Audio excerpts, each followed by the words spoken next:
Dia 29 de junho é dia de celebrarmos um santo muito querido, que é São Pedro. O seu nome era Simão e foi Jesus quem o chamou de Pedro. Ele era natural de Betsaida, vivia em Cafarnaum e era um pescador no lago de Tiberíades. O mestre o convidou a segui-lo. Juntamente com o seu irmão André, Tiago e João, eles testemunharam alguns acontecimentos muito importantes, como a ressurreição da filha de Jairo, a transfiguração de Jesus e a agonia no Horto das Oliveiras. Caminhando ao lado do Messias, Pedro emerge como um homem simples, irrequieto e às vezes até impulsivo. Vez ou outra, ele fala e age em nome dos apóstolos e não hesita em pedir a Jesus explicações e esclarecimentos sobre a sua pregação ou as parábolas, como também o interroga sobre várias questões.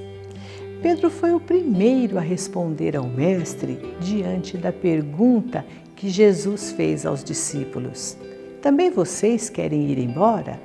O Mestre fez essa pergunta depois de falar na sinagoga de Cafarnaum, suscitando transtorno entre os discípulos. E, de fato, muitos deles, daquele momento em diante, decidiram não segui-lo mais. Mas Simão Pedro respondeu: Senhor, para quem iremos? Somente tu tens palavras de vida eterna. Nós acreditamos que tu és o Santo de Deus. Já em Cesareia de Filipe, quando Jesus pergunta aos seus: e vós, quem dizeis que eu sou? É Pedro que afirma: tu és o Cristo, o Filho de Deus vivo. E aí Jesus lhe disse: eu te digo que tu és Pedro, e sobre esta pedra eu edificarei a minha igreja, e as portas do inferno não prevalecerão contra ela. E eu lhe darei as chaves do reino dos céus. Tudo o que ligares na terra será ligado nos céus, e tudo o que desligares na terra será desligado nos céus. Tudo isso encontramos nos santos evangelhos, né? E Jesus ainda diz: eis o encargo que Pedro recebeu, governar a igreja. Os evangelhos revelam que Jesus quis confiar a sua igreja a um pescador instintivo e com pouca instrução, que às vezes não sabia ver a vontade de Deus, como ele protestou quando Jesus falou sobre a sua paixão, e ele não queria que Jesus também lhe lavasse os pés na última ceia, por ser um gesto tão humilde por parte do Mestre. Ele negou por 3 vezes conhecer Jesus depois de ser capturado. E também depois da ascensão, Pedro torna-se o ponto de referência dos apóstolos e dos primeiros seguidores de Cristo e começa a falar em público, a pregar e a fazer curas.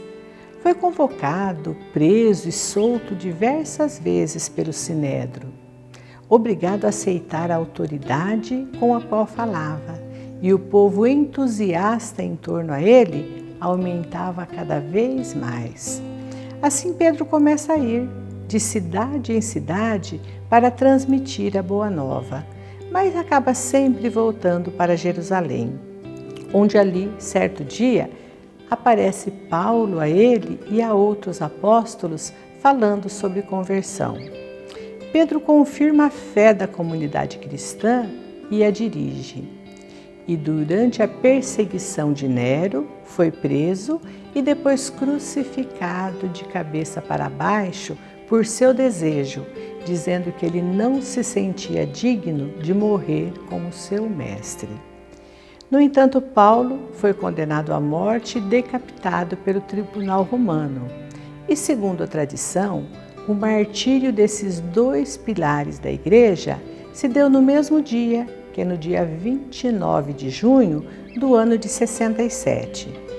Pedro morreu no circo de Nero, na colina Vaticana, e Paulo na Via Ostiense. Sobre as suas sepulturas surgiram a Basílica de São Pedro, no Vaticano, e a Basílica de São Paulo, Extramuros.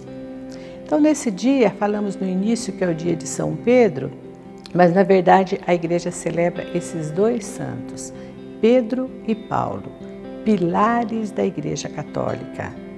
Um que foi instituído como o primeiro Papa e o outro como grande missionário e evangelizador. Que nesse dia eles possam também interceder por nós, lembrando que a festa litúrgica de São Pedro acontece no próximo domingo, seguido ao dia 29, onde também celebramos o dia do Papa, por ser Pedro o primeiro Papa da Igreja, mas que hoje possamos pedir que esses dois homens que tanto defenderam a boa nova de Jesus Cristo, sejam também os orientadores, especialmente nos nossos trabalhos de evangelização. São Pedro e São Paulo, rogai por nós.